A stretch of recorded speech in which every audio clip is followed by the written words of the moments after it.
Wow. Good morning.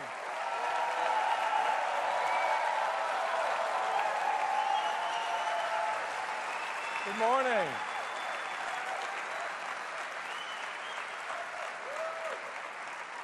Welcome. Those words mean a great deal to us. They help us express just how we see things differently.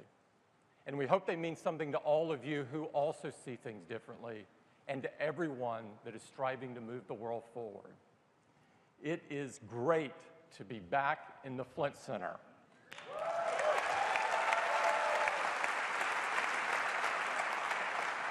As you know, we're just down the road from Apple's birthplace and home in Cupertino, and we've had some amazing history here.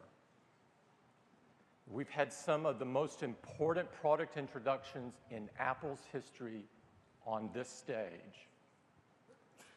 On this stage, 30 years ago, Steve introduced the Macintosh to the world.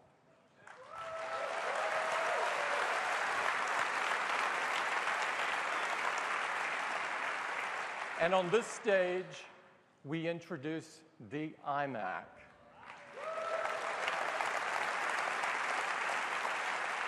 Which signaled the rebirth of Apple. Today, we have some amazing products to share with you. And we think, at the end of the day, that you will agree that this, too, is a very key day for Apple. I usually go through a few updates, but we have so much to cover today, I'm dispensing with those other than to tell you everything's great.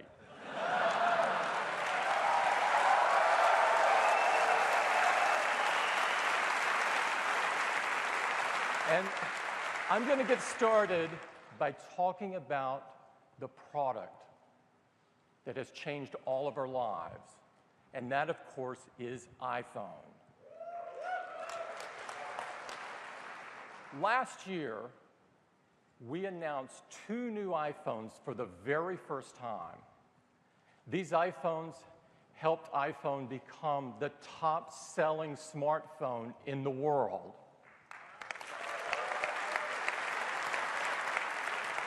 But more importantly, iPhone is the most loved phone in the world, with industry-leading customer satisfaction.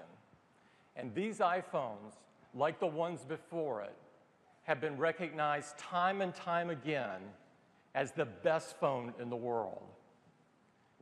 The original iPhone set the bar for which the category would forever be defined. And for every iPhone that followed, we built on the vision of the original iPhone, but pushed further and enlarged what the iPhone could be.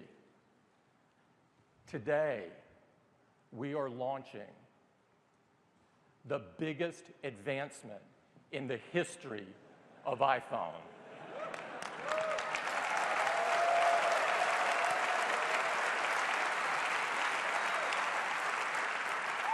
And I couldn't be more excited and more proud to show it to you now.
These are the new iPhones, the iPhone 6 and the iPhone 6 Plus. They are without a doubt the best iPhones we've ever done.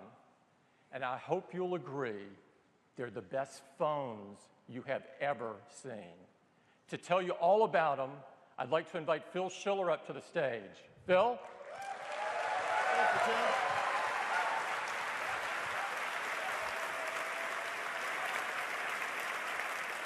Well, good morning, everyone, and welcome back. I am honored to represent the whole team and to be the one to tell you about these incredible new iPhones. Their design is like nothing ever before, incredibly unique. From the glass front that curves around the side to meet seamlessly with the anodized aluminum back, complete with stainless steel Apple. It is truly the most beautiful phone you have ever seen. And from the start, the team has envisioned that the new iPhone 6 would come with 2 display sizes. But not any display would do.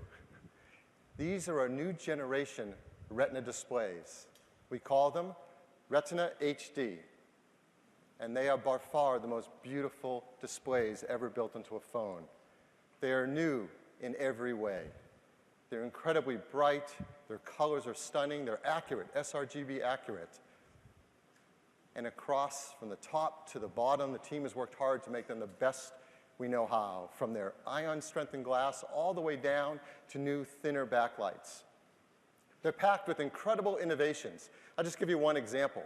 The LCD that displays all your beautiful colored photos is made with a technology called dual domain pixels.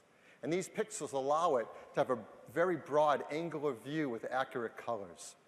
They are simply stunning, unlike any displays ever on a phone. And yes, they're bigger. They're a lot bigger. Here on the left is an iPhone 5S. In the center, iPhone 6. And on the right, the iPhone 6 Plus. I think you can see the difference. And if you don't know, here's their sizes. 4.7 inch for iPhone 6, 5.5 inches for iPhone 6 Plus. And boy, are they packed with pixels. The iPhone 6, 1334 by 750. That's more than a 720 HD display.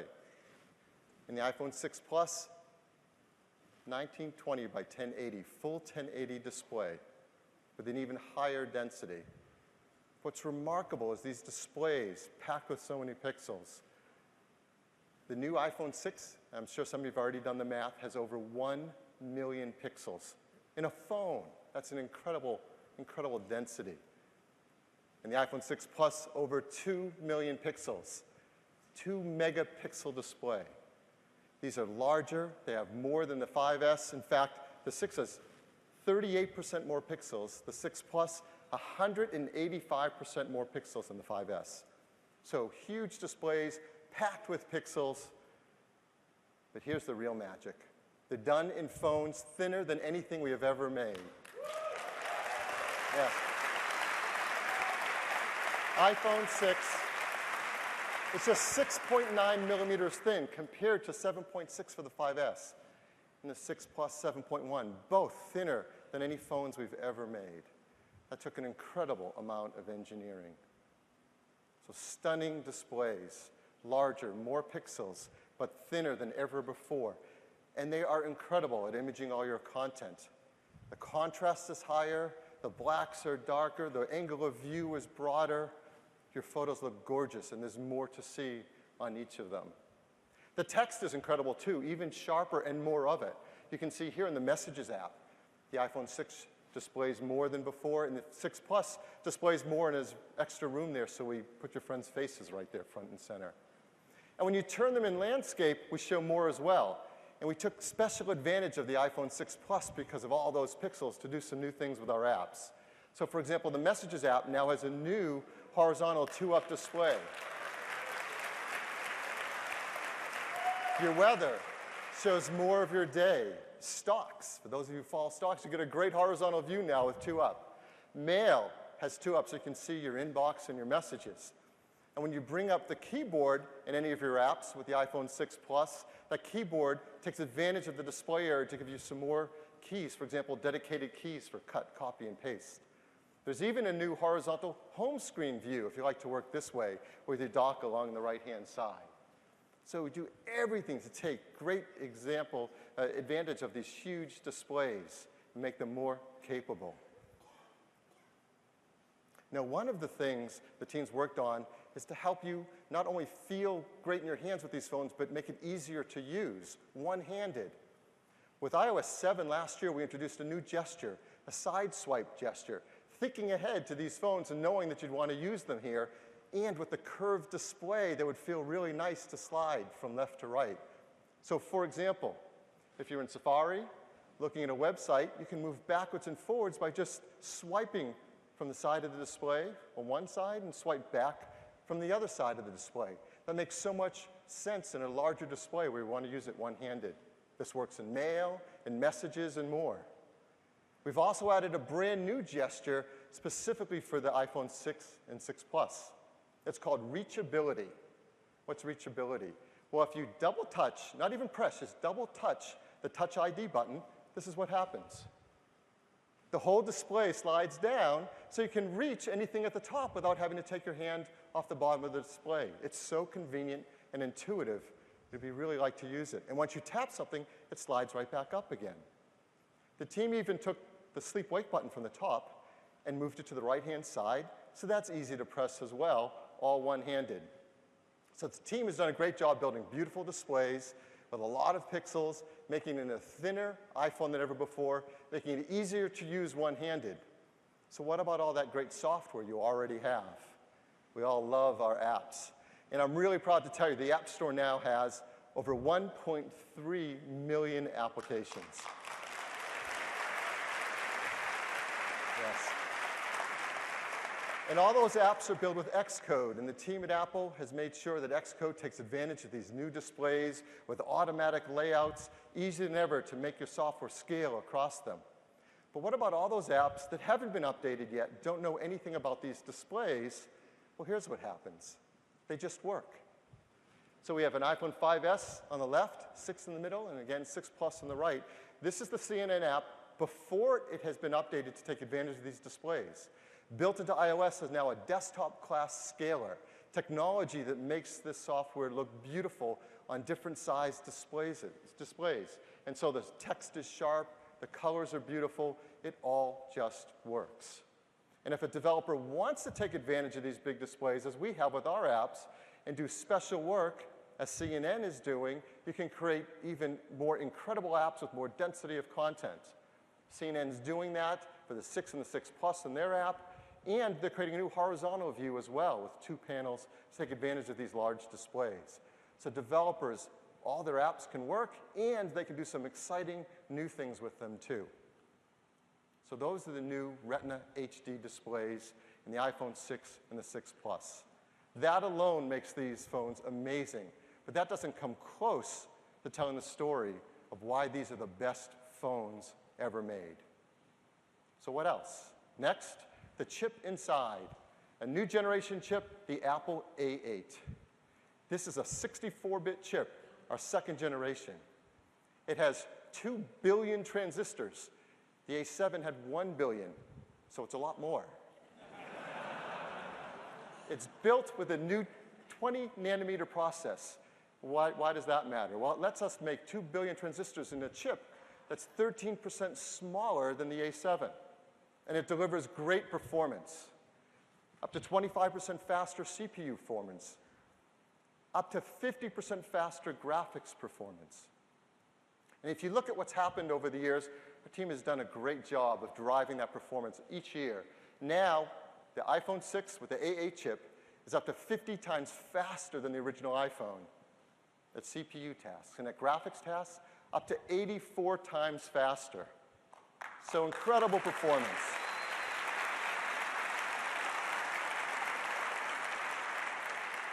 But the team had an extra goal with the A8, to deliver that performance in a way that's incredibly energy efficient. It's 50% more efficient than the A7 chip. And that allows us to sustain performance over a longer period of time. Why does that matter? Well, here's what happens with other smartphones. They can hit a speed number in the beginning, but very quickly they need to throttle down the performance so their device doesn't overheat. But with the A8 chip, the team has been able to drive performance over a longer, sustained period of time, deliver great performance while you're doing things that take a while, like playing a killer game. This is really, really important. Combine that with some of the new technology we've been launching, you can do amazing things. Just this summer, we launched Metal. Metal is a new graphics library for our developers so they can create killer 3D apps and games. Traditionally, 3D apps and games are made with OpenGL, a great open standard graphics library, but it comes with a performance penalty, a lot of overhead. With Metal, you can have a thinner layer. Developers can write close to the metal of the chip and get maximum performance. And everyone's doing that. Here's a list of some of the developers that are already planning to bring out games using Metal on our chips this year. You're going to see incredible performance. We've given some of them access to the A8 chip to let them get started working on taking advantage of this incredible level of performance and see what they can do with it. We thought we'd bring one of them out today so you can see some of this cool stuff they're working on. And we had to pick the developer with the coolest name you have ever seen, Super Evil Megacorp. That alone is a reason to bring them on the stage. So I'm very happy to introduce Stefan Sherman, co-founder and chief creative officer of Super Evil Megacorp. Stefan,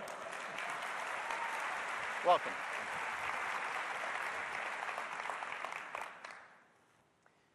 Good morning. Today, I am thrilled to debut for you Vainglory, the multiplayer battle arena perfected for touch. With me is my co-founder, Tommy, who will be playing Petal, an unlikely warrior, small of size, but big of courage. In Vainglory, players play a unique hero with unique skills and abilities. For example, Petal here can plant seeds that she can sprout into little munions. Oh, and they also like to disco. Petal looks right at home, but there is real danger brewing nearby.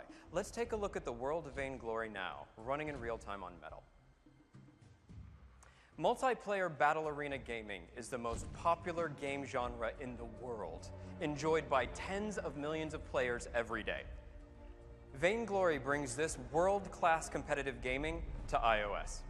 Now, the rules are simple. Two teams battle to destroy a giant crystal in the heart of their opponent's base. Think of it like Capture the Flag, but with crystals. We fused our evil game engine with Metal and absolutely loved the results on the new iPhone 6. A world of 1.3 million polygons running at 60 frames per second. New environment effects like dust particles and butterflies. New lighting effects like these crystals casting blue light. And more than 100 fully animated characters, all interacting at once. And in the heart of it all lurks the powerful Kraken.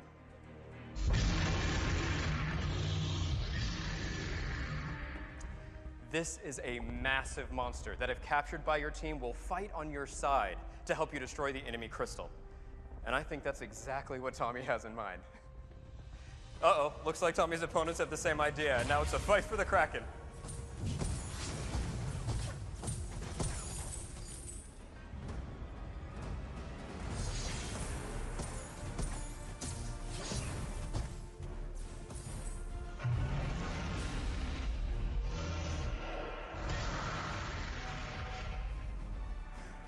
Great work. Now that the Kraken has been captured, time to push to the enemy base and destroy their crystal. We founded Super Evil Megacorp to bring the hardcore gaming experiences of PCs and consoles to the mobile generation. This is why we are so thrilled about the performance now possible on the iPhone 6 and Metal. Vainglory is our first game, and we can't wait for you to try it.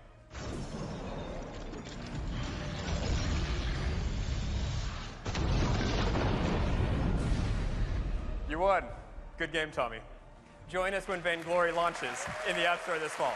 Thank you.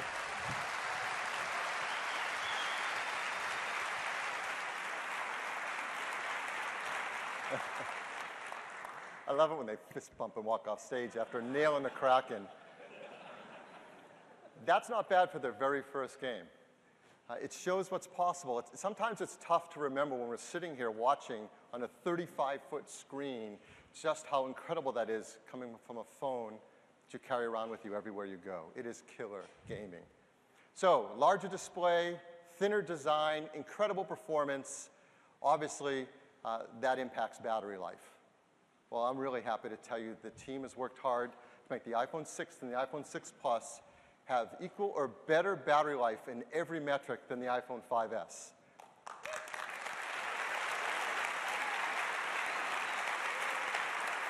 Just look at some of these numbers. iPhone 6, 50 hours of audio playback, 11 hours of video watching, 11 hours Wi-Fi browsing, 10 hours LTE and 3G browsing. The iPhone 6 Plus, 80 hours of music listening, 14 hours of HD video playback, 12 hours Wi-Fi browsing, LTE browsing, 3G browsing. Really great battery life. Along with the A8, there's our motion coprocessor, a new generation, M8. And as you know, this motion coprocessor works along with offloading the work from your processor with all those great sensors in your phone, the accelerometer, the gyroscope, the compass. And this is really helpful for things like fitness applications to track data and provide it back to you. Well, the new generation M8 can tell when you're cycling and you're walking, you're running. It also has a new ability to estimate distance. So for example, you can go for a run. It can tell how many steps you're running, but also how far you've gone. And for the first time, give you credit for elevation as well, flights of stairs. Yeah. We all need to run more stairs. How does it do it? Well, there's a new sensor built into iPhone 6 and 6 Plus, the barometer. It measures relative elevation from air pressure.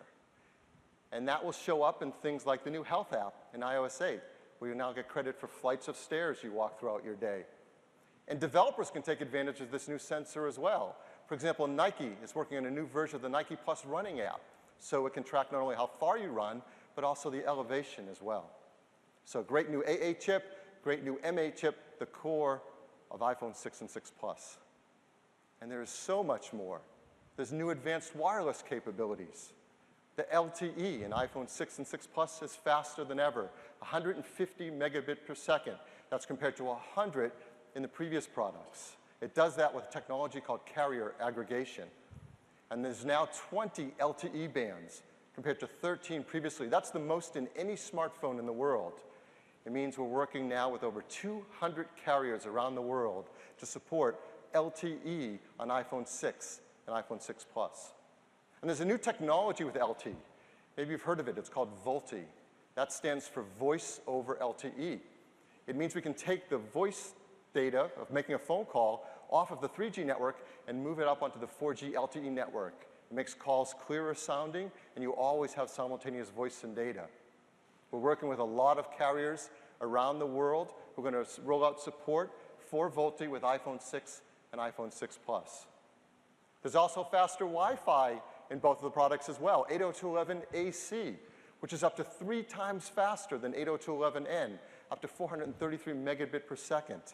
Now, if you combine Wi-Fi and VoLTE, our engineers came up with a really cool idea, making calls over Wi-Fi using your standard cellular connection. So maybe at your office or your home, you don't have a great cellular reception, but you do have Wi-Fi. You can make a standard call in the same way, and it will go out over Wi-Fi, but as you leave your home and transition onto the cellular network, the call will seamlessly just hand off and keep going. This is really cool technology.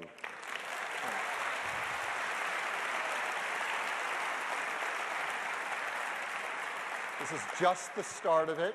The first carriers working together with us on it are T-Mobile in the US and EE in the UK, and you'll see more quickly over time. So great wireless capabilities. Perhaps many people's favorite feature of their iPhone is their camera.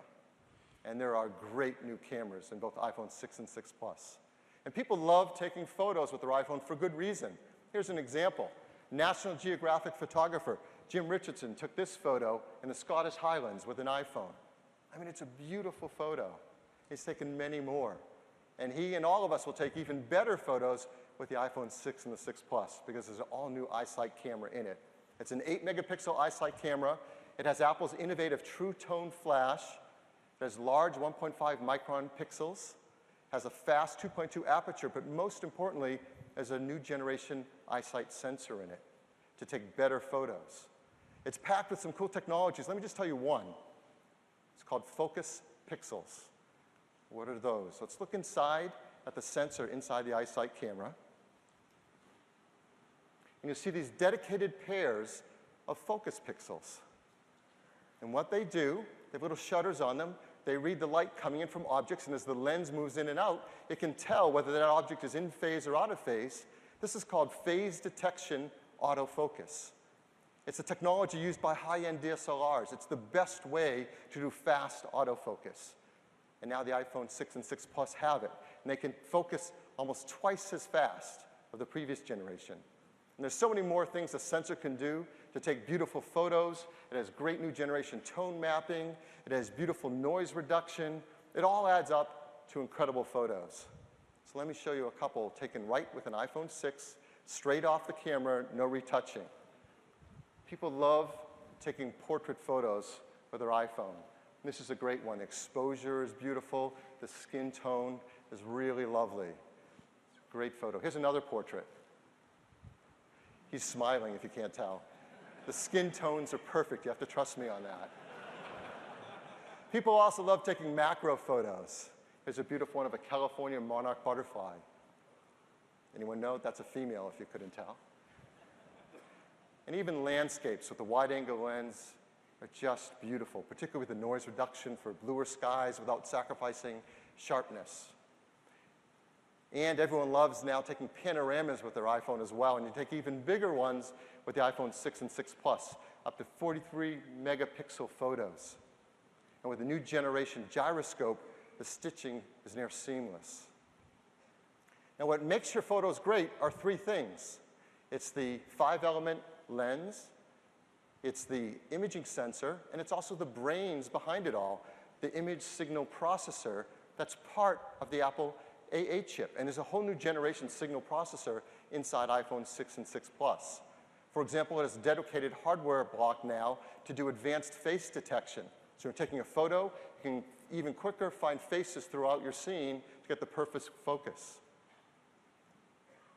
And it has advanced blink and smile detection, so when you take a burst photo, you can very quickly find the perfect one and present it to you. Now, everything I've been telling you is true across both cameras, iPhone 6 and iPhone 6 Plus. There's one feature different between the two of them, and it's about image stabilization. The iPhone 6 has digital image stabilization, so it can try to help compensate if your hand's not holding the iPhone steady and try to help you keep from your photo being blurry. But 6 Plus adds something new with the iPhone line, optical image stabilization. So what's that? Let's look at the lens inside the iPhone 6 Plus. Of course, it moves front to back to focus, as always, but now it can also move up and down and side to side. And we combine that with the M8 and with the new gyroscope to automatically adjust and stabilize your image when you're taking a photo. And this works really great, particularly in low light scenarios where you have to take a longer exposure. Like this. This is taken in the evening, and it's a very sharp photo because of optical image stabilization. So we love the iSight cameras in our phones, and they take beautiful photos. So it's no surprise we don't see a lot of these anymore. Right? Dedicated cameras, small point-and-shoot cameras, they're certainly not as fun, and increasingly we're taking amazing photos directly off of our iPhones. What's interesting is it's probably been a while since you've seen one of these as well. Anyone remember what they're called? Camcorder. Yeah, camcorder. I think our parents used to use these. Right? People aren't using them anymore. In fact, I believe now that the iPhone has become the world's most popular video camera as well. It takes a beautiful HD videos at 1080p. With iPhone 6 and 6 Plus, we've advanced its video capabilities so much, you're just going to be blown away with the kinds of videos you can take. 1080p, of course, we can take 30 frames a second, but now it's 60 frames a second as well for really beautiful, smooth videos. And everyone has loved what we introduced last year with slow-mo, videos up to 120 frames a second. Well, now The 6 and the 6 Plus can take video up to 240 frames a second. Yes.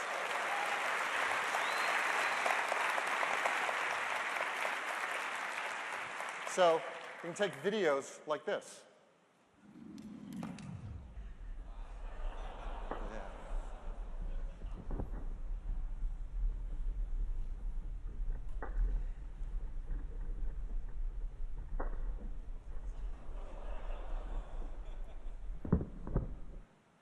I was going to say I taught him that, but you wouldn't believe me. Here's another great feature, cinematic video stabilization. This is a really great video of a gentleman riding on a mountain bike. What you can't see is the person taking it is holding an iPhone, also riding on a bike, and the video is automatically being stabilized. It's really great. With iOS 8, we introduced time-lapse video. So now with a single press of the shutter, with iPhone 6 and 6 Plus, you can take images of this quality with time-lapse photography.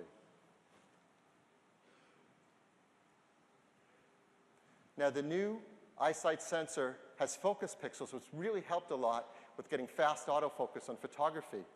Turns out they help a lot with video, too. With focus pixels, we can do automatic focus continuously while you're shooting your video, like this. So you take the video, the flowers go into focus, you pull back, by yourself. and the young girl goes in focus, all without having to touch the screen and tell it where to focus. It automatically, continually focuses the video. So incredible capabilities for photography and video. That's the EyeSight camera. As you know, on the other side of your iPhone, you have another camera, the FaceTime HD camera. And there's an all-new version of that as well. It is a brand new sensor, a larger aperture that lets in over 80% more light. And with the ISP, it has improved face detection because it's perfect for taking those killer selfies. And kids are going to love this. We now have burst mode on the FaceTime camera as well. You know they're going to do that. Now this new sensor, this FaceTime HD sensor, does something really cool for photography. It does single shot HDR. So with one picture, not multiple pictures, it gets great exposure for the foreground and the background. We're also now able to do HDR in your videos as well from the FaceTime camera. So amazing cameras, both the front side and the back side, FaceTime camera and EyeSight camera. Both the iPhone 6 and iPhone 6 Plus will come with an iOS 8, the latest version of the world's most advanced mobile operating system, and there are so many great features. I just want to point out a few of them that are really wonderful on the new iPhones. First, the new Messages application. You can share your location with friends. You can now share audio messages along with your photos and your videos. And there's a new controller on the bottom right-hand side there that you control with your thumb. So it's really easy to do one-handed. There's a new keyboard with QuickType. It suggests words based on the content of what you're typing. And again, easy to reach one-handed. There's a new health application in iOS 8 that works together with that motion coprocessor and all those sensors to help us all stay fit throughout the day.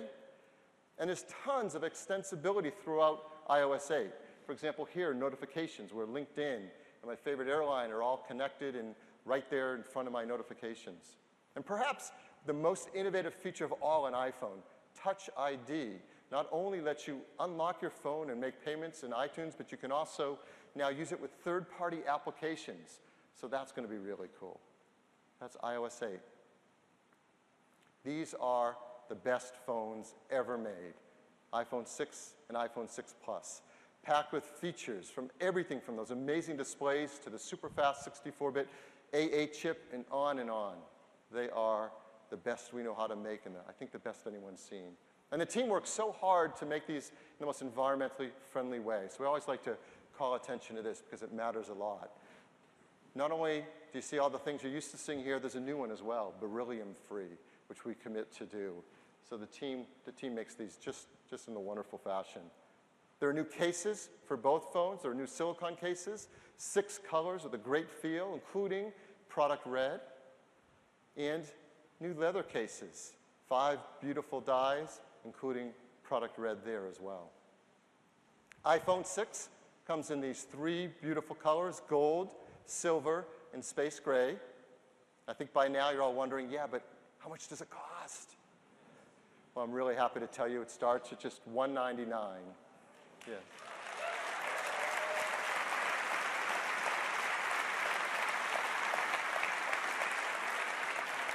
That's on a typical 2-year carrier contract with 16 gigabytes. And now at $299, we've increased the capacity to 64 gigs.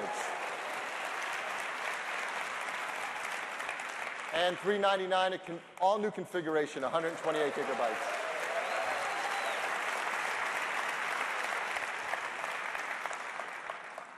iPhone 6 Plus also comes in gold, silver, and space gray. And it starts at just $299. Yeah, really, you heard a wow, you're right. For 16 gigs, $399 for 64, and $499 at that new 128 gigabyte configuration. These are not only the best phones in the world, they really are a great value as well. And they complete our lineup. iPhone 5S, yesterday, the most advanced smartphone in the world, is now starting at just $99. The iPhone 5C in an 8 gig configuration, typical 2-year carrier contract offered for free. Next question, so when can we get them? We're going to start to ship them on September 19th.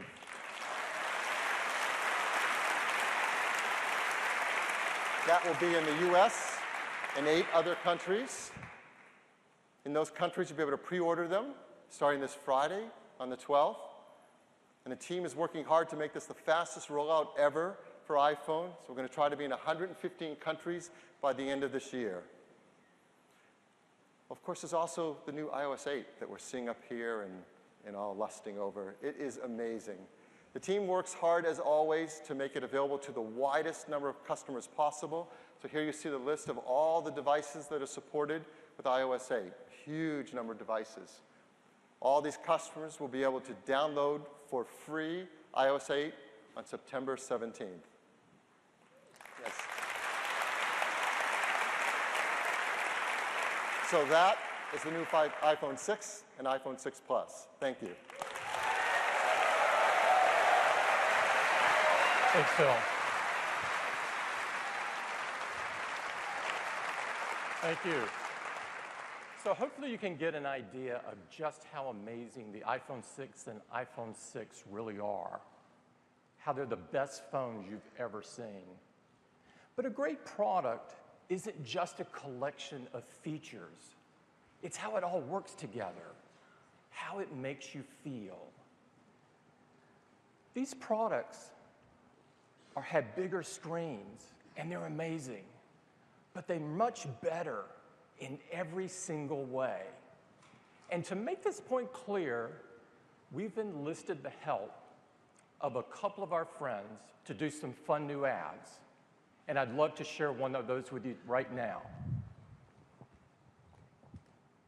Dun, dun, dun, dun, dun, dun, dun, dun, dun, dun, dun, dun, dun, dun, dun.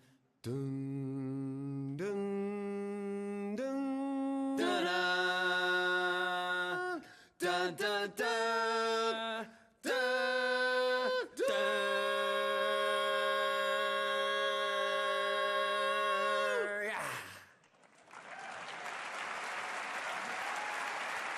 What do you think? Did you like them? Do you know who they are? Does anybody know who they are? Justin Timberlake and Jimmy Fallon. These guys are incredibly fun to work with. Do you want to see another one? Here's another one. This is the iPhone 6. And this is the iPhone 6 Plus. They come with a thing called Health, so they can help you track a lot of stuff. Like today I walked 3.8 miles. Well, I ran 4.2 miles. Well, I climbed 11 flights of stairs. Well, I drank a smoothie that had 362 calories in it. Well, I had a funnel cake that had 1,230 calories in it. You know that's not good, right? It was good. It was delicious.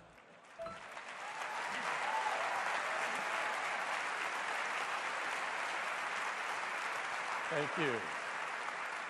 So that is iPhone. And now I'd like to talk about an entirely new category of service. And it's all about the wallet.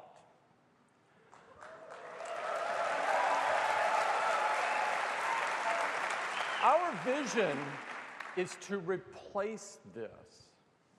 And we're going to start by focusing on payments. Payments is a huge business. Every day between credit and debit, we spend $12 billion. That's over $4 trillion a year, and that's just in the United States. And this business is comprised of over 200 million transactions a day. That's 200 million times that we scramble for our credit cards and go through what is a fairly antiquated payment process. It looks something like this. Your total is $23.70.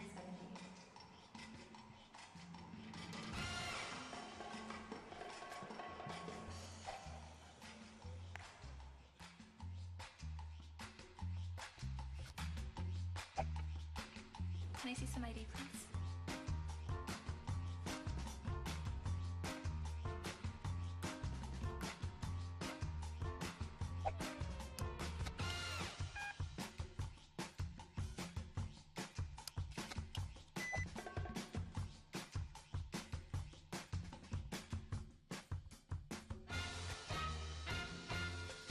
Thank you. Now thank you. This whole process is based on this little piece of plastic. And whether it's a credit or a debit card, we're totally reliant on the exposed numbers and the outdated and vulnerable magnetic stripe interface, which, by the way, is 5 decades old, and the security codes, which all of us know aren't so secure. It's so easy to lose your card or have it compromised. It's no wonder that people have dreamed of replacing these for years. But they've all failed. The New York Times said it best. A truly mobile wallet has long been described as imminent, but it remains elusive. Most have been a disappointment or have not yet worked well enough for mainstream adoption. Why is this? It's because, as it turns out, most people that have worked on this have started by focusing on creating a business model that was centered around their self-interest instead of focusing on the user experience. We love this kind of problem. This is exactly what Apple does best. And so we've created an entirely new payment process, and we call it Apple Pay.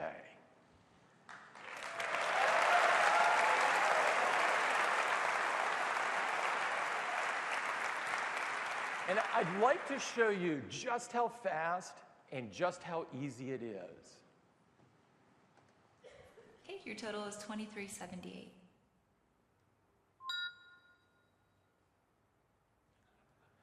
That's it.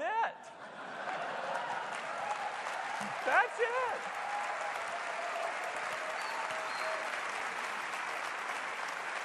Maybe, would you like to see it one more time, just in case you may have blinked and missed it? Here it is.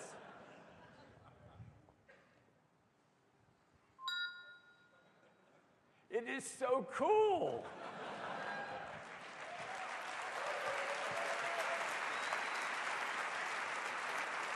That is Apple Pay, and to tell you more about it, I'd like to invite Eddie Q to the stage. Eddie?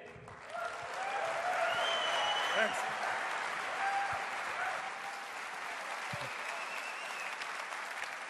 Thanks, Tim. It's great to be here this morning. Now, Apple Pay is built into every iPhone 6 and 6 Plus. And we've got a groundbreaking NFC radio antenna built across the top. Now, NFC is the standard for all contactless payments. Now, you also have the convenience and security of Touch ID. And we've got a new chip called the Secure Element. and it's built into every iPhone 6, and it stores all of your payment information encrypted and securely. You can also see all of your credit cards on Passbook. Now, Apple Pay is easy, it's secure, and it's private. Let's get started with how easy it is. Now, we have hundreds of millions of credit cards and debit cards from customers in their iTunes Store accounts. When they get a new iPhone 6, they can just say, use the card on file. But it's also easy to add a new card. You use your iPhone iSight camera, we take a picture of the card, gather all the information, go to your bank and verify that that's your card, and we add it right to Passbook.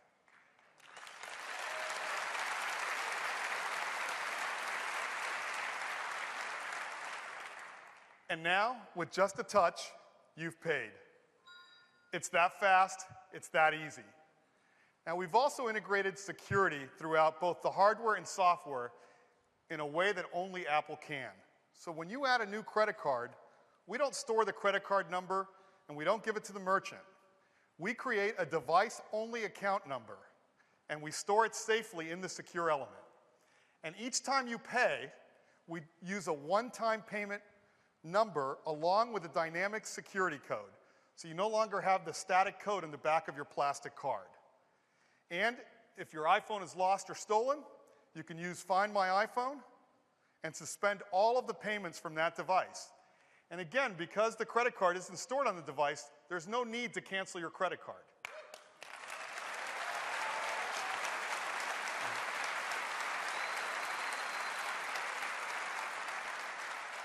Now, security is at the core of Apple Pay, but so is privacy.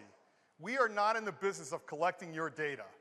And so when you go to a physical location and use Apple Pay, Apple doesn't know what you bought, where you bought it, or how much you paid for it. The transaction is between you, the merchant, and your bank. And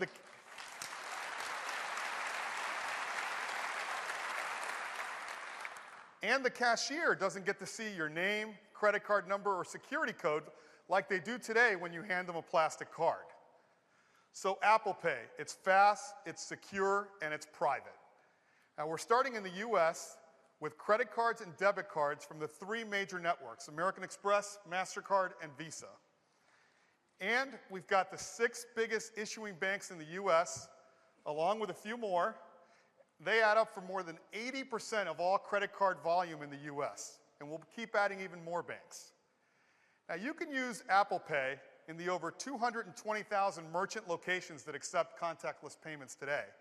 But we've been working with some of the largest retailers to enable Apple Pay in all of their locations. The largest department store, Macy's and Bloomingdale's. The largest drugstore, Walgreens and Duane Reade, with over 8,000 locations and 8 million visitors. Staples, the largest office products. Subway, with over 26,000 locations in the US. McDonald's, with 27 million visitors every day, and McDonald's is even adding Apple Pay to its drive-thru.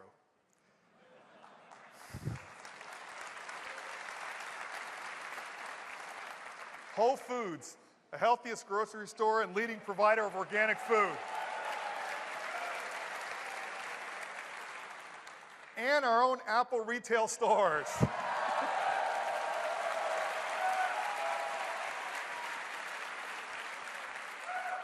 And Disney, the happiest place on earth. Now, Disney is adding Apple Pay to all of their Disney stores and Disney World in time for Christmas. And that's just some of the many retailers that are adding Apple Pay in all of their locations. But what about online? We want to make online purchasing just as fast, more secure, more private. There's over $1 billion a day spent on online purchasing. That's 5 million daily transactions just in the US alone. And the process is really cumbersome. You got these long forms to fill out for each and every app that you shop in. Well, with Apple Pay, one-touch checkout. There's no need to enter your credit card, your expiration date, your security code. You don't even have to enter your shipping or billing address. And none of your credit card information is shared with the merchant. We use the one-time payment number out of the secure element. And we've been working with some great retailers like Target to enable Apple Pay into their shopping app.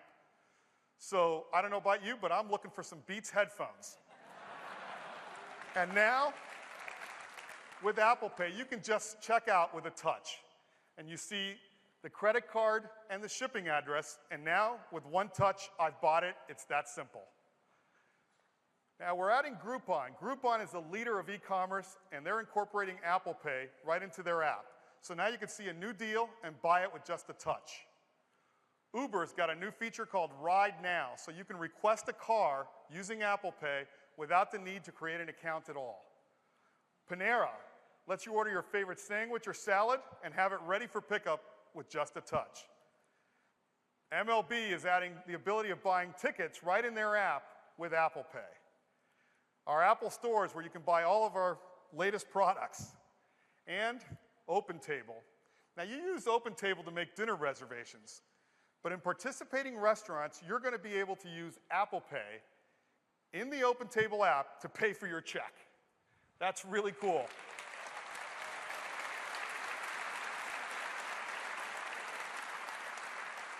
And that's just some of the many apps that are incorporating Apple Pay. Now, in iOS 8, we have a new Apple Pay API that's going to be available to all developers, so we can expect a lot more apps. Apple Pay, it comes with every iPhone 6 and 6 Plus. We're launching in the US starting next month. It'll be available as a free update to iOS 8.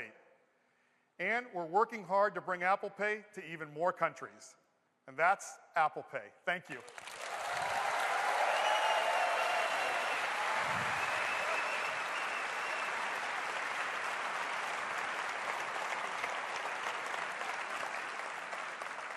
Apple Pay will forever change the way all of us buy things. And it's just one more reason that iPhone 6 and iPhone 6 Plus are the biggest advancement in the history of iPhone. Now, we've really gone through enough to call it a day. You've seen iPhone 6 and iPhone 6 Plus. They're absolutely incredible. And a whole new category of service with Apple Pay. But we're not quite finished yet. We have one more thing to come.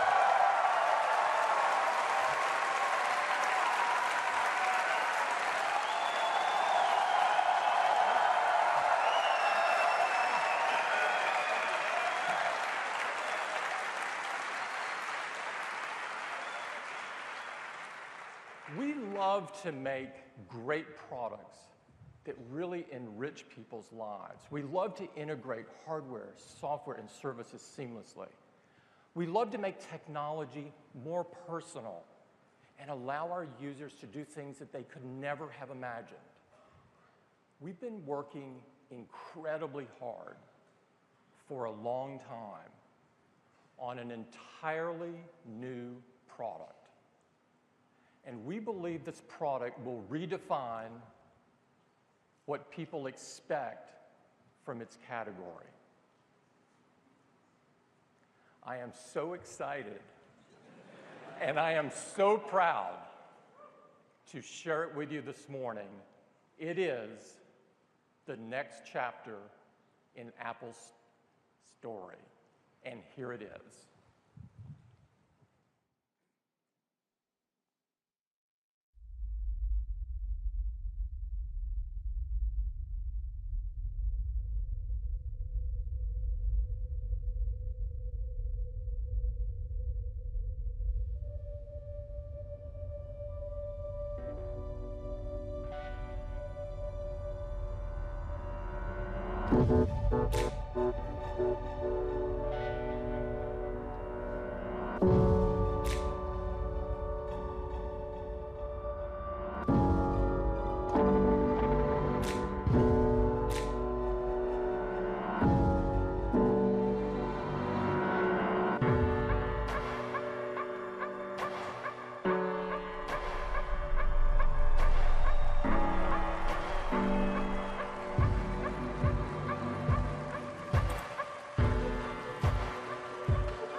Apple Watch is the most personal device we've ever created.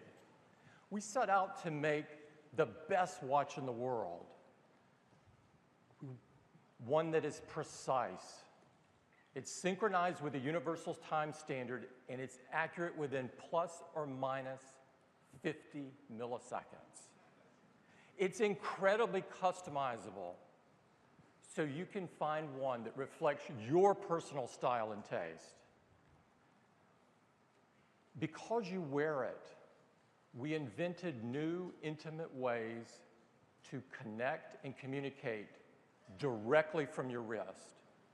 And it works seamlessly with iPhone. And it's also a comprehensive health and fitness device. Now, Apple Watch took very deep thinking, and out of this came some truly remarkable innovations. And one of those was the user interface. As it turns out, with every revolutionary product that Apple has created, a breakthrough in user interface was required. With the Mac, we introduced the mouse to make navigation so simple on a personal computer. The click wheel on the iPod allowed users to scroll through thousands of songs in the palm of their hand. And with iPhone, multi-touch gave us the ability to interact with a beautiful canvas of photos or videos or music or all of the information that we use every day. The Apple Watch required the same kind of careful, deliberate consideration. What we didn't do was take the iPhone and shrink the user interface and strap it on your wrist. The display is too small and it would be a terrible customer experience. For example, if you take a gesture like pinch to zoom, it covers the content, it obstructs your view. It just doesn't work. And so we placed extra functionality in a mechanism that's been on the watch for decades. It's this dial. It's called a crown. And on the Apple Watch, it's called a digital crown.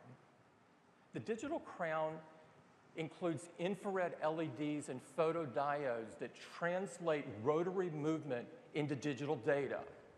Now, you don't need to understand all of that, but it's a very simple and elegant and amazing input and navigation device. Let me give you an example. Here's back to the map. When you turn the digital crown, it zooms in and out. When you have a list, you can scroll through the list, and you can do all of this without blocking the screen.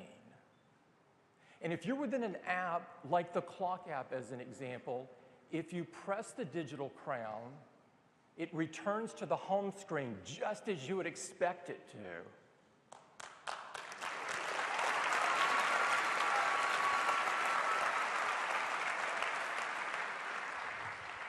Now, Apple Watch, of course, is made to be worn. And it can be worn all day for any occasion. It's as much about personal technology as it is style and taste. It seamlessly combines materials and software and technology. And we thought not only of the function, but of the way it looked. Apple Watch has an amazing and rich design story. And we've prepared a video of that this morning that Johnny Ive narrates. There is no one better to tell the story than Johnny, and I would like to run it for you now. You know, it's driven Apple from the beginning, this compulsion to take incredibly powerful technology and make it accessible, relevant, and ultimately personal. We've designed a range of products so personal, you don't put them on your desk or in your pocket, you wear them on your wrist. And we conceived, designed and developed Apple Watch as a completely singular product. You know, you can't determine a boundary between the physical object and the software.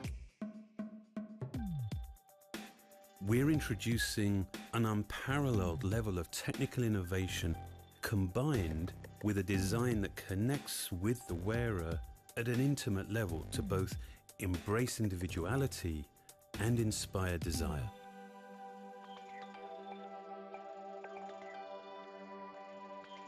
The watch senses that you're raising your wrist and then activates the display. You see an organization of apps that, while new, is somehow familiar. Navigation is fluid and vital. Magnifying content on a small display is fundamentally important. So we've developed a whole new interface specific to the challenges associated with a product this small. The digital crown is a remarkable input device. It fluidly zooms into apps. It enables nimble, precise adjustment. And critically, you can use it without obstructing the display. It's also the home button.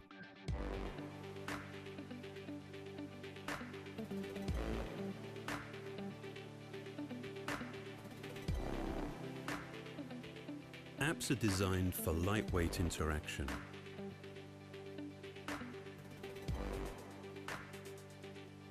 Smart replies and dictation let you respond quickly to messages. Glances let you swipe through information efficiently. And pressing the button below the digital crown instantly shows you friends you can contact in just seconds. And with digital touch, we've developed an entirely new way for you to connect intimately with others. You can get someone's attention with a gentle tap. You can send a quick sketch. Or you can even share something as personal as your own heartbeat. These are subtle ways to communicate that technology often inhibits rather than enables.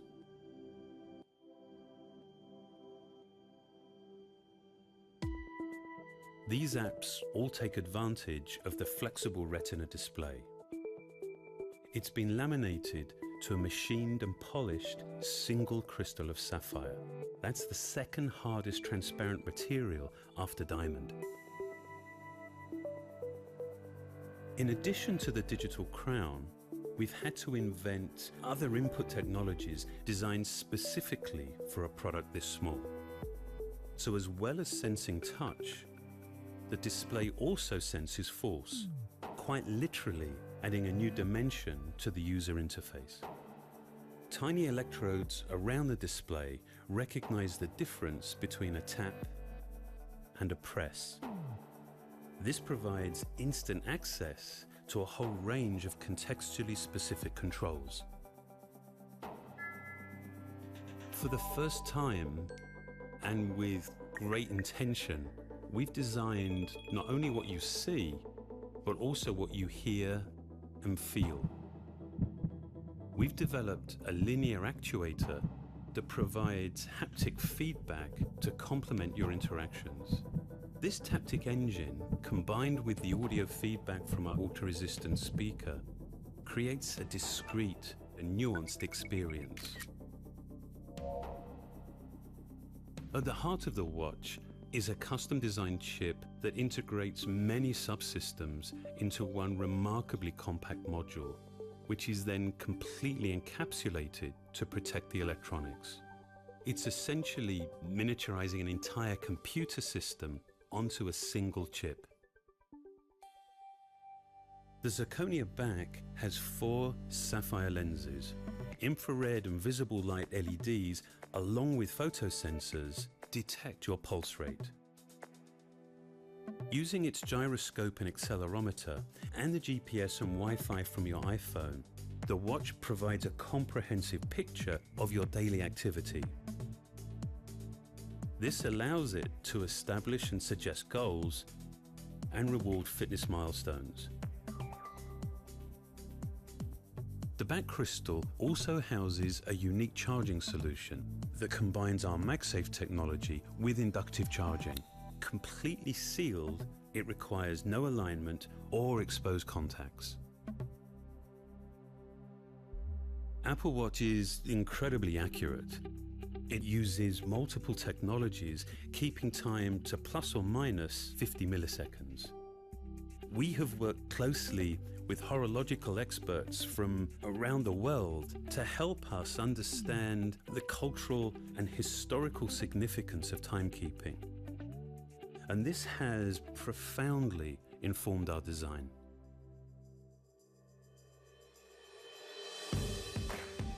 We know that wearing something all day, every day, becomes as much about personal preference and self-expression as functionality.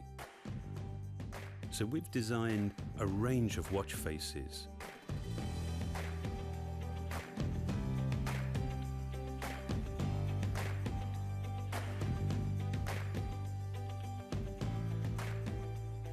You can personalize both their appearance and their capability. Personalization extends way beyond the interface. We have designed 6 different straps and a mechanism that makes the straps easily interchangeable with a refinement and precision that's born of functionality. The Sport Band, in a range of bold colors, is made from a tough, durable, sweat and chemical resistant high-performance elastomer. The leather loop comes in a soft, quilted leather that conceals magnets for fastening and adjustment. We've used traditional leather, but in a new sports context that's designed for optimum comfort. The supple, handcrafted leather modern buckle closes with a solid metal clasp and wraps symmetrically around the wrist. The simple leather classic buckle references traditional watch vocabulary. And the stainless steel link bracelet has a slim deployment clasp that is contained within a 2.6mm band. The Milanese loop is crafted from a fluid, flexible stainless steel mesh with a magnetic closure that has an elegant simplicity and is infinitely adjustable. Now, of course, we knew one size wouldn't fit everyone, so we've also developed a smaller watch with matching smaller straps. From different cases and straps, we've actually created 3 distinct collections. The first, Apple Watch, features a polished case made from a custom alloy of stainless steel.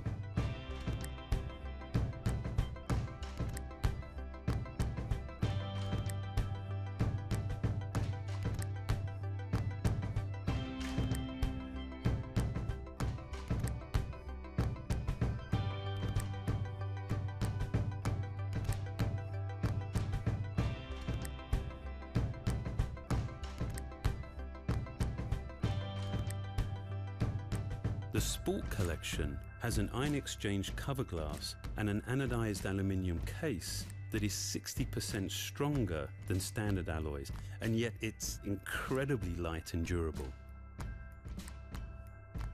Apple Watch Edition is made from 18-karat gold that our metallurgists have developed to be up to twice as hard as standard gold.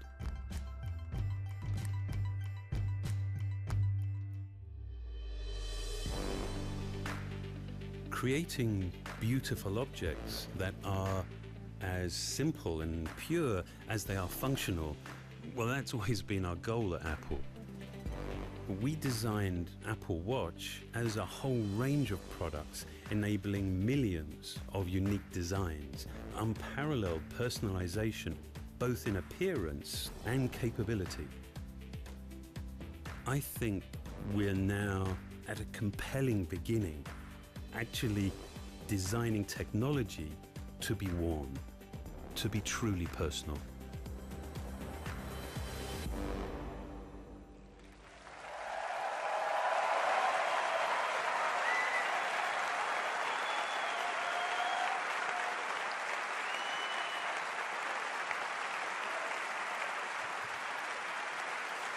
We've been working on Apple Watch.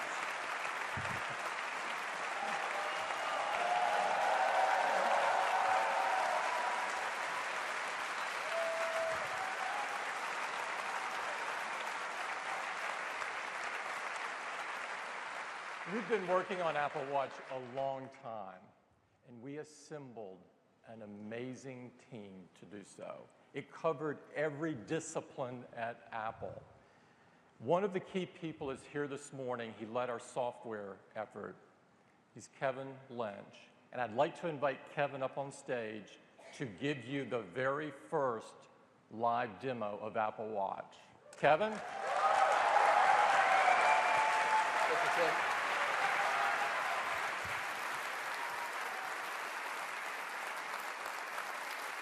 I'm so excited to show you our work, and I'm wearing Apple Watch right here.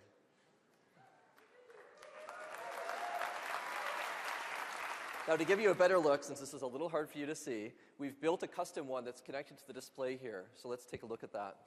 Now, I also have my iPhone, which is required with Apple Watch. And the first thing you're going to see on your watch when you look at it is the clock. Now, we thought a lot when we were designing Apple Watch about how to really reveal all of the great ecosystem of applications on this device.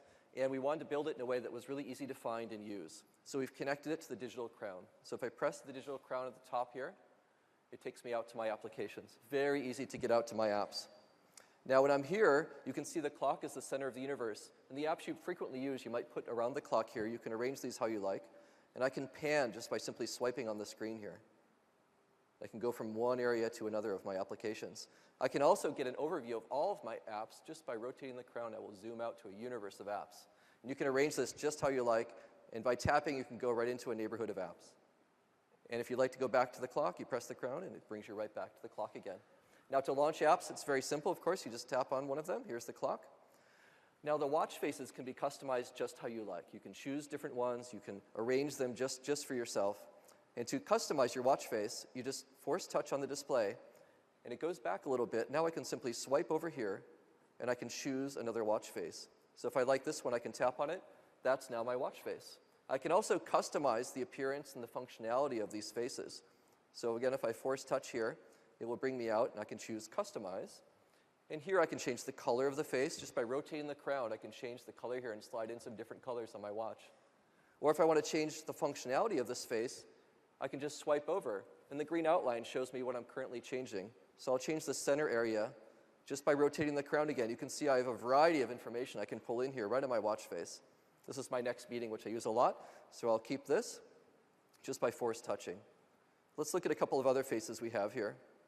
This is one of my favorite ones. This is called the astronomy face, and it shows you where you are in the Earth. So if you wake up and forget where you are, you can just look here.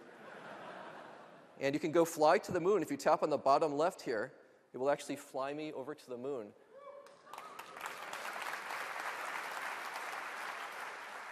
This is the current moon phase. We scheduled our event on a nice full moon, so this will look great here. And I can rotate the crown here, and it will advance time. So you can see I can go forward and look at the new moon. I can see where the next quarter one's happening and the next full one in about a month. So it's a lot of fun to play with some of these faces as well. In addition to the Earth and the moon, I can zoom out even further, and I can look at the whole solar system. And you can see where all the planets, this is the actual position of the planets right now for this time. And if you forget which planets are which, I can just double tap here, and it will give me a little cheat sheet so I can see which is which. So let's fly back here now to the Earth. So that's a great watch face called astronomy. There's a whole variety of watch faces here. We spent a lot of time just doing some beautiful work here on the appearance of the faces. This is a nice analog one. Now, in addition to looking at the time, we also thought it's really important to look at other information as well. So how do we represent that in a really glanceable way? So we've created something called glances. And the way you get to glances is you just swipe up from the bottom of the watch face, and you'll see information that you choose to have here. It can be from our built-in apps, it can be from third-party apps, and you can arrange these just how you like. Here's my next meeting, and if I just swipe horizontally, I can see things like where I'm located, here at Flint Center, the current weather outside, NASDAQ, stock quote, and world time, where I can see music I'm currently playing on devices around me. And with this, you can actually control music on your iPhone, music on iTunes on your computer, or the music that's stored right on your Apple Watch. Here I've got it connected to my iPhone, which is plugged into the speakers in this room, so it will sound really good. So let's listen to a little Coldplay here.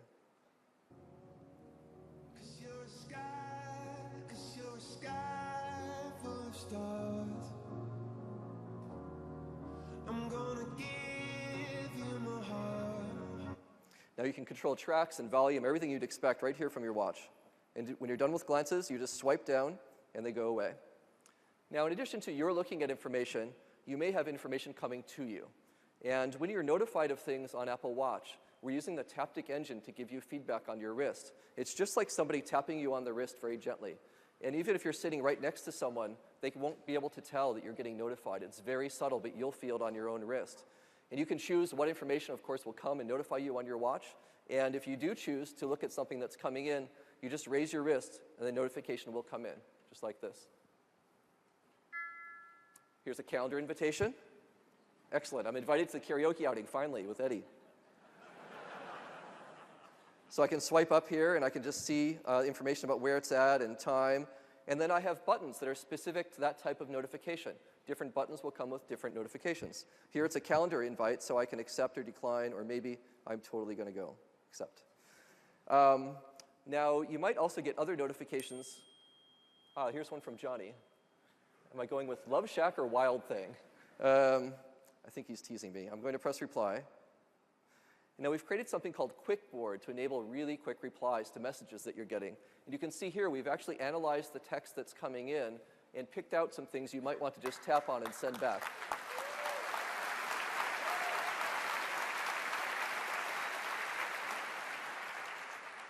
So I'm not going to tell Johnny what I'm seeing. It's a secret, of course.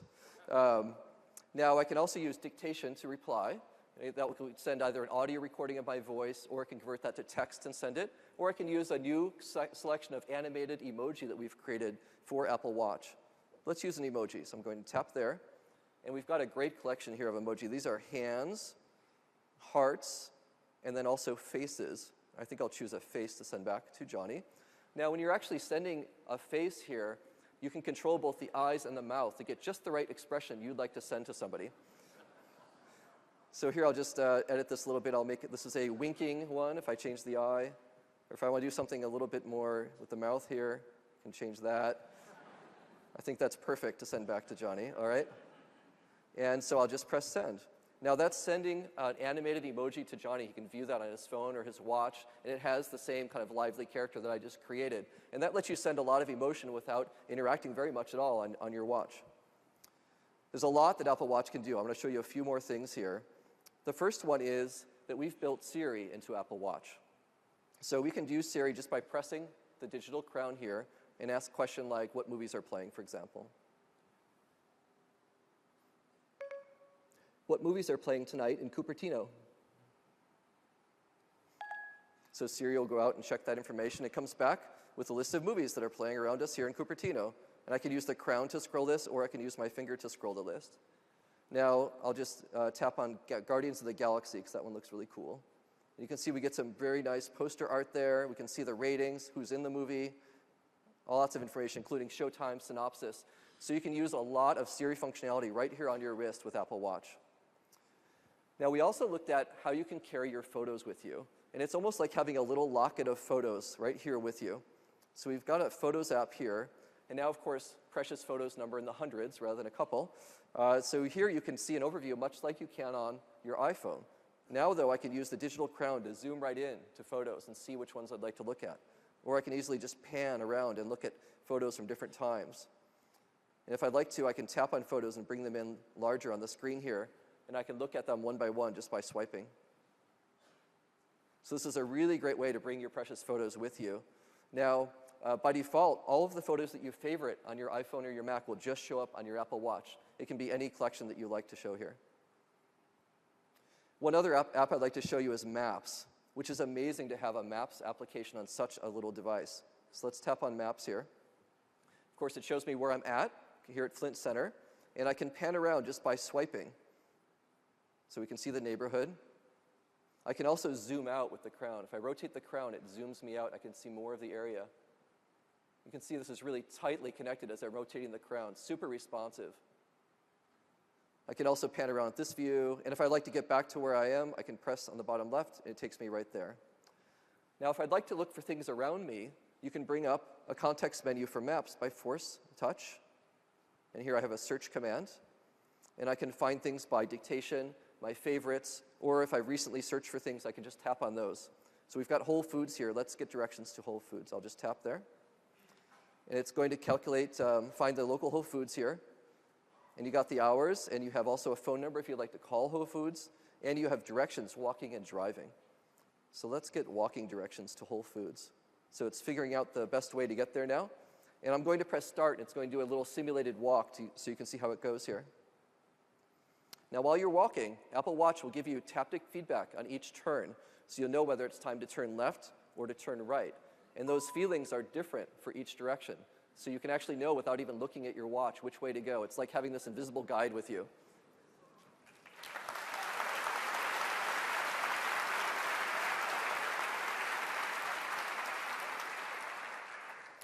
That's Maps on Apple Watch. Now, the last app I'd like to show you is one that we worked on a lot in terms of communication. We thought hard about how to enable a new form of communication, given that we have the taptic engine and you're wearing Apple Watch. We've created something called Digital Touch. And you get to your friends with Digital Touch by pressing this button right below the digital crown. And there are my friends. Of course, you can choose who you'd like to have here in your friend list. And I can communicate with someone just by tapping. So I'll tap here on my friend Jeff. And I can either phone him or I can send him a message. Or if I tap right in the center, I can create this new form of digital touch communication with Jeff. And here I can draw and tap and have a much richer live communication with Jeff. He and I go out to lunch a lot, so we've now established this little code. When we're getting hungry, we can just tap each other, and we'll feel it on our wrist. So I'll just do the triple tap here for going to lunch. We'll see if Jeff is getting hungry like I am right now. Okay, so we do this a lot. That means what's for lunch, so I know that. So I know that Jeff really loves sushi, so I'm going to bring up the color picker and pick a nice blue color, and I'm going to draw a fish. So I know how much Jeff loves sushi. Drawing in front of millions of people is really fun. Okay, there's my fish. What do you think? So that's being sent now.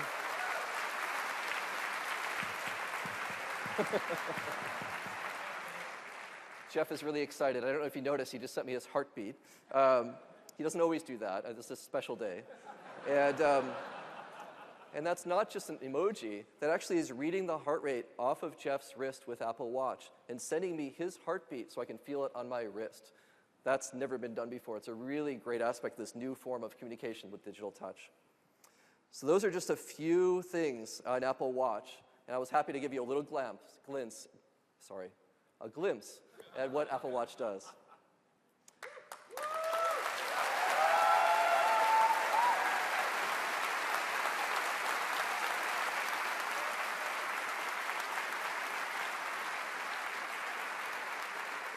So this has been a really collaborative effort across Apple, and it's just such an honor to work with the team. Now, in addition to the work we've been doing, we've also been working to enable third-party developers to extend their apps to Apple Watch. And apps are, of course, something we pioneered with the App Store on the iPhone, and developers create things that do things we never imagined were possible. And we think there's a great opportunity now in Apple Watch for them. So we've created something to enable this on the Apple Watch. Initially, notifications will just show up. So for example, if you've got a notification from Facebook coming in, it'll look like this. If you choose to have these appear on your watch, you can have any of your third-party apps appear here, and they look very simple. Now, you can extend this even further and create a much more integrated experience with Apple Watch with something called WatchKit.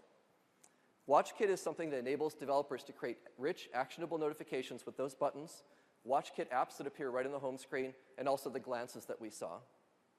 So here are a few examples of this. Here we have Twitter with a notification coming in. And you can see it's using the same layout as the original tweet, but now it's much richer with images and text. It looks like the Twitter brand, and it has buttons that you'd like to use to favorite or retweet right on that message. Now, in addition to custom notifications, you can also create apps that appear on the home screen. Here's the Twitter app. If I tap on that, it will just launch the app. And here I can view things on my timeline, look at trending tweets, or I can actually tweet from my Apple Watch by tapping on the top there. A few more examples. When you're traveling with Apple Watch, it's really great. American Airlines has created a great experience all the way from checking in with one tap on your watch all the way through collecting your bags. When you're checking into a hotel, Starwood Hotels is creating this great app for Apple Watch that lets you check into the hotel, and you can unlock your hotel room door by waving your watch in front of the door.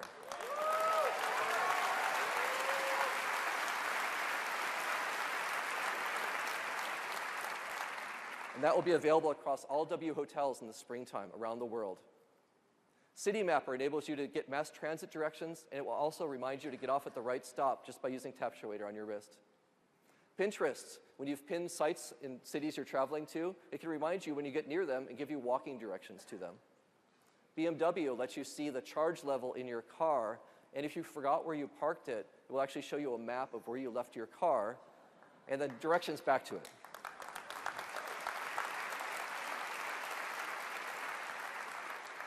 MLB lets you see the current sports scores. Honeywell lets you control the temperature in your home. With the Lutron app, you can control the lighting and the scenes in your home with one tap. With the Nike app, you can challenge your friends to go for a run.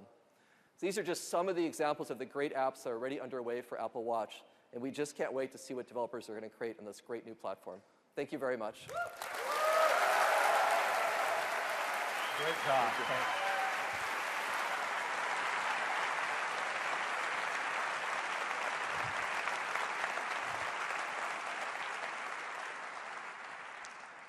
It's amazing what you can do from your wrist. And I'd like to spend a moment talking about yet one more, and that is health and fitness. This is a very important area for me and a very important area for Apple. Apple builds great products that enrich people's lives, and arguably, we can take that to a whole new level with Apple Watch. Being more active, as it turns out, is one of the best things you can do to improve your health. And Apple Watch gives us the ability to motivate people to be more active and more healthy. So if you're just someone who wants to be a bit more active, or maybe you just want to track what you're doing during the day, or perhaps you exercise regularly, or even if you're a very serious athlete, Apple Watch helps you live a better day. We have two new applications in Apple Watch. The first is the Fitness app. The Fitness app monitors all of your activity and movement throughout the day. And the second is the Workout app. The Workout app allows you to set specific goals for specific types of workouts, like cycling or running. We've built an incredible team in health and fitness at Apple to work on Apple Watch. And in the video that follows, they're going to show you how all of this comes together to give you a comprehensive view of your daily activity.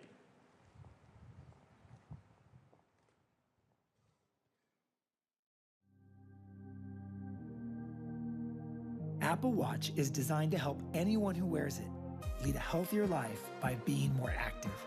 From people who just want to be more active throughout their day, to those who work out a few times a week, to athletes committed to improving their performance. Apple Watch brings together the capabilities of an all-day fitness tracker and a highly advanced sports watch in one device you can wear all the time. It can track a wider variety of activities because it's able to collect more types of data. It uses an accelerometer to measure your total body movement. It has a custom sensor that can measure intensity by tracking your heart rate. and it uses the GPS and Wi-Fi in your iPhone to track how far you've moved. We wanted to give you the most complete picture of your all-day activity, and not just highlight the quantity of movement, but the quality and frequency as well. So the Activity app on Apple Watch measures 3 separate aspects of movement, with the goal of helping you sit less, move more, and get some exercise.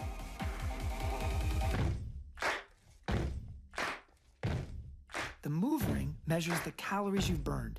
That gives you the best overview of how active you are. The Move Ring is customized to you, and you close it when you hit your personal calorie goal for the day. The Exercise Ring captures the brisk activity that you've done. This doesn't necessarily mean hardcore exercise. It means any activity done at the level of a brisk walk or above. You close the ring when you hit the globally recommended 30 minutes of exercise per day, and it doesn't even need to be all at once. The Stand Ring shows how often you've stood up to take a break from sitting, which helps you minimize your sedentary time. Now, this may seem like a small thing, but sitting less can go a long ways towards improving your health.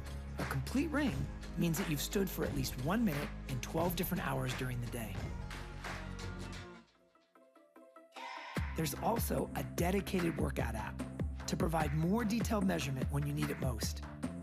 You can select your workout from a list of popular activities, then set a goal based on how long you want to work out, the number of calories you want to burn, or the distance you want to go.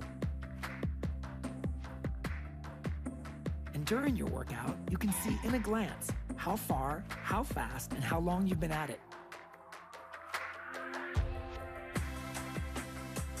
When you're done, you can end your workout, see an entire summary of your session, and earn awards for your achievements.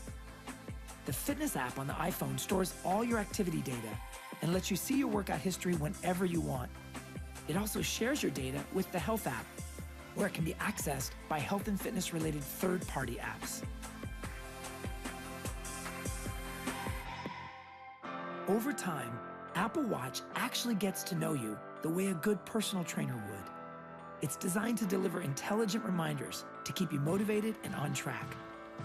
And it can suggest goals that are personal, realistic, and most important, achievable, which gives you a far better chance of succeeding. Apple Watch is going to greatly improve the way we keep track of our activity and change the way we look at fitness. We think it's going to help a lot of people live a better day and a healthier life.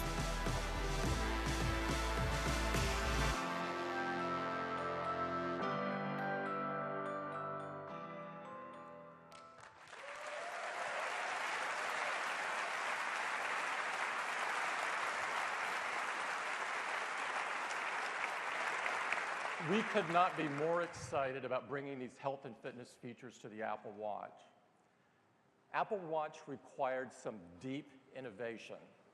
It's a precise timepiece with incredible ability to customize.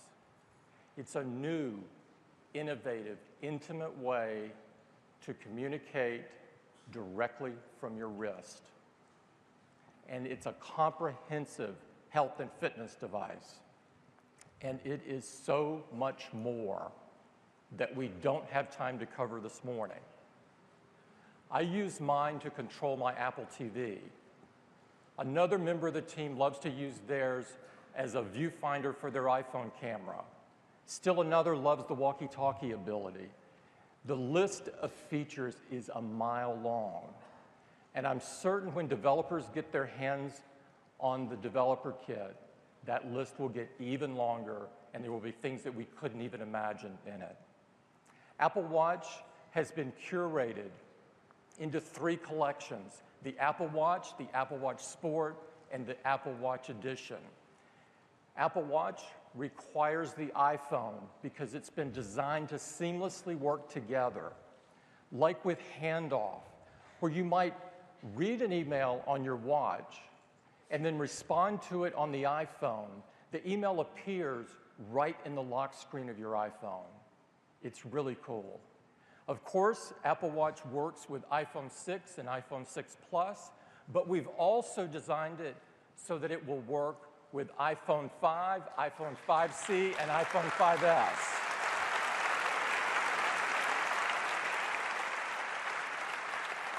This means that over 200 million people already can use Apple Watch.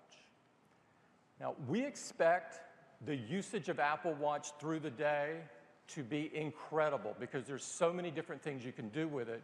And so we've designed it so that it's simple to charge at night. We're using inductive charging. It has a magnet and it aligns perfectly to the back of the watch. It is so simple and elegant. It's something only Apple could do.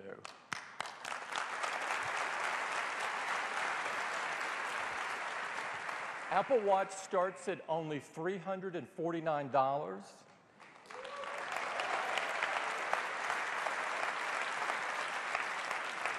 And it will be available early next year, and it is worth the wait.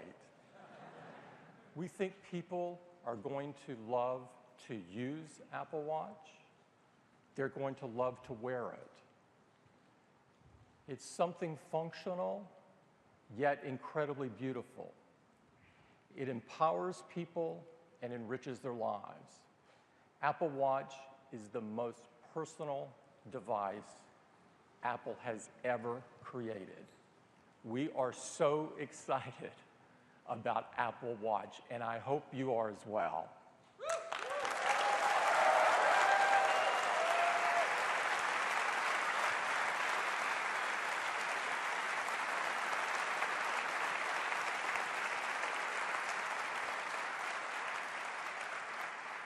It's been an incredibly fun morning for us. You've seen the iPhone 6 and the iPhone 6 Plus. These are the best iPhones we've ever made. And they have amazing larger displays, but more importantly, they're better in every single way. It's the biggest advancement in the history of iPhone. And Apple Pay, it's going to change the way you pay for things forever. And everything you need is right in your iPhone 6 and 6 Plus. Now, it also works with another product. Apple Pay will work with Apple Watch.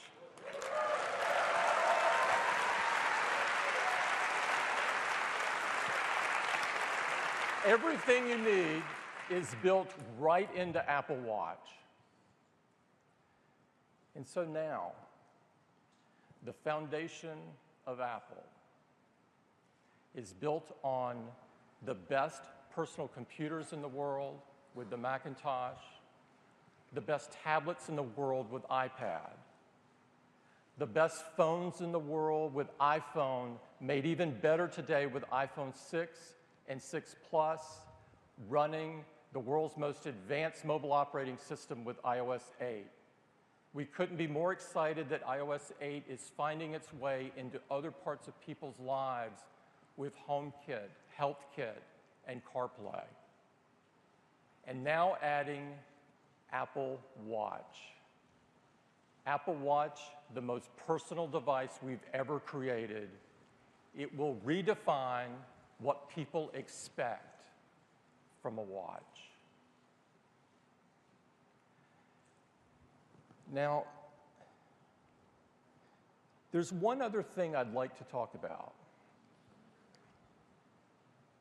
and that is our love for music. Music runs deep in Apple's DNA, and it runs through the core of all of our products. Apple changed the way people listen to music a decade ago, and iTunes has been at the center of that experience. We celebrate our love for music with the iTunes Festival, and it is going on as we speak in London at the historic Roundhouse. Tonight, Sam Smith will be performing. Over the years, we've had some of the best musical artists in history performing at the iTunes Festival, and some of the best performing at our own Apple events. And through that time, we've built a very deep relationship with the music industry and the artists that make it up. A decade ago, we began a very deep collaboration with one of the best bands of all time. And that band is U2.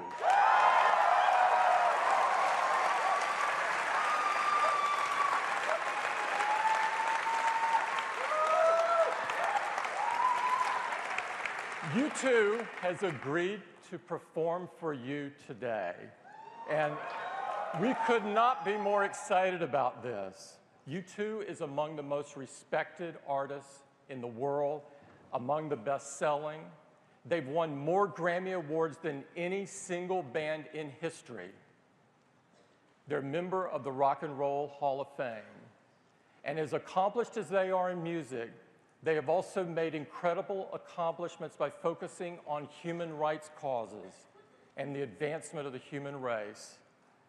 It is an incredible honor for us to have U2 join us on stage and perform.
Religion so I can love and hate.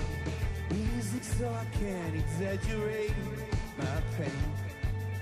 So I give it a name. I was young and dumb, just wishing to be blinded by you, brand new. And we were pilgrims on our way.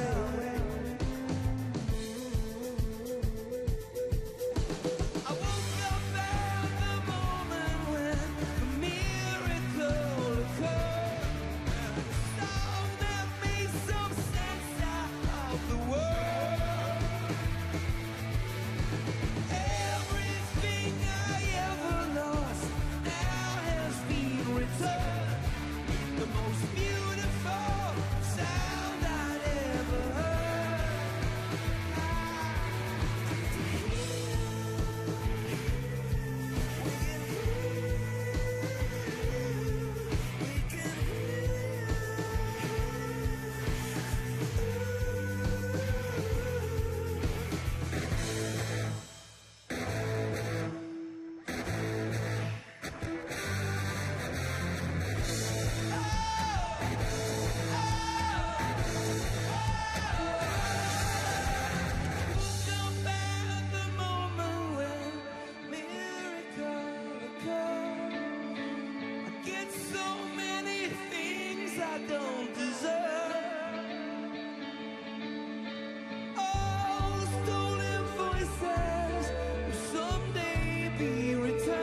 For Joey Ramone.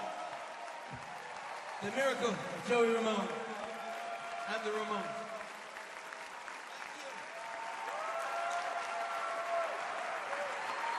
You guys are freaking great. You are great. Yeah.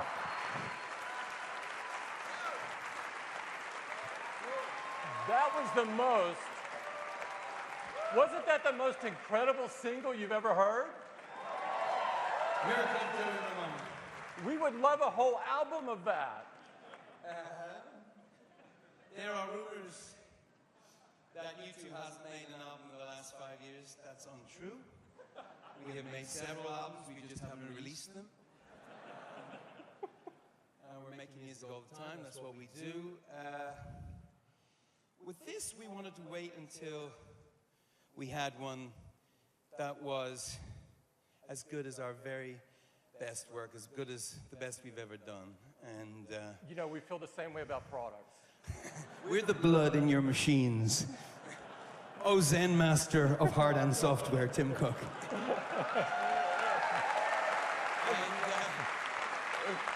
Look, as of this time last week, we finished our album. It's called Songs of Innocence.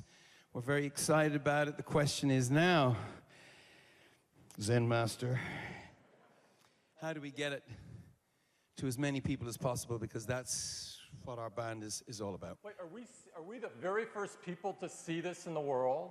Yes. Kind of see it. Is this a white label copy? That's a white label copy, that is. And the question is, and I think you can help us, how do we get this to as many people as possible? Well, you know, we do have iTunes. I do believe you have over 500 million subscribers to iTunes, so could you get this to them? Sure, we could do that. Could you, like, do it in, like, 5 seconds just by pressing a sort of magic Apple send button? You could do that? If we gave it away for free. But first you would have to pay for it. Because we're not going in for the free music around here. You would consider? I've been told I'm a good negotiator. You would consider putting Songs of Innocence out to over 500 million people free in, say, 5 seconds from now? Yes. We press the button, it'll take a little longer to get all the way across the internet, but it can start in 5 seconds. So U2, let me just get this straight. U2's new album, Songs of Innocence, is going out for free to 500 million people in the next 5 seconds. 5, 4, 3, 2, 1. Wow, that's instant gratification. Did that really happen? Did that really happen? We're not kidding. That just happened.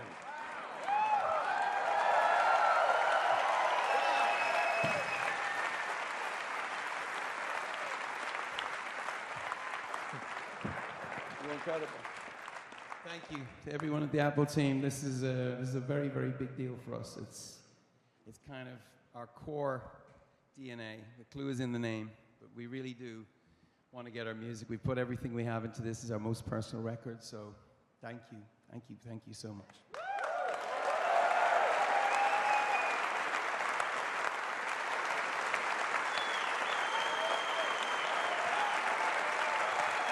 So, just to make sure that we're all clear, every iTunes customer gets this album, this incredible album, for free. That's over 500 million customers, and it makes music history because it's the largest album release of all time. Now, just to go through the details, every iTunes customer in 119 countries. It's available throughout the day in your iTunes music library. All you have to do is click, and you can begin listening to this incredible music. It will also be on iTunes Radio and Beats Music. Yeah. And it will only be with Apple until mid-October. And so if you aren't an iTunes customer today, become one before mid-October and you get this album for free. I'd really like to thank the band. This is incredible for us and incredible for all of our customers, and I can't think of anyone they would like to have music from more. Thanks, guys.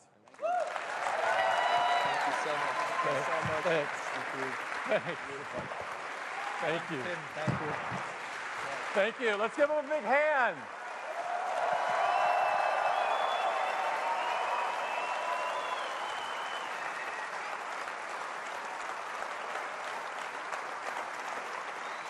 Now,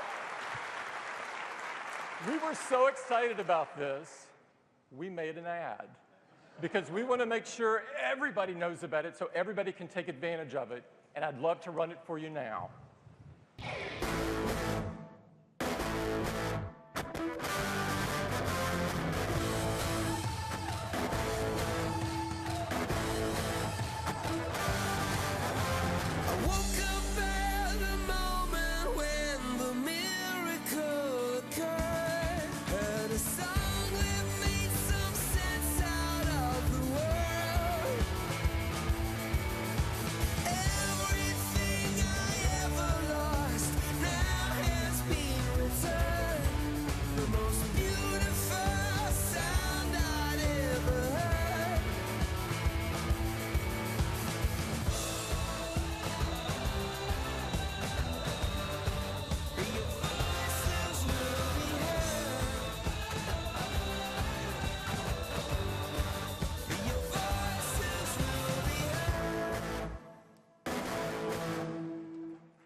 So you've just witnessed the biggest album release in the history of music, and it's going to sound absolutely fantastic on your iPhone 6.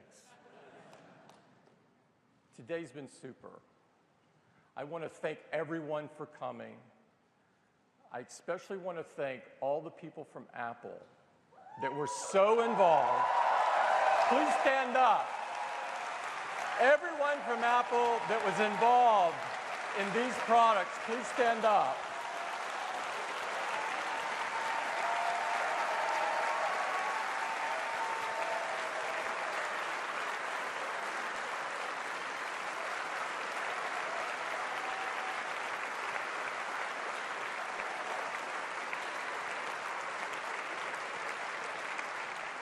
They are the reasons that we can create great products like this and have events like this to hopefully make all of our customers happy. I'd like to call out especially Johnny Ive for his incredible contribution on the Apple Watch, and Jeff Williams, who has been running the engineering team on Apple Watch,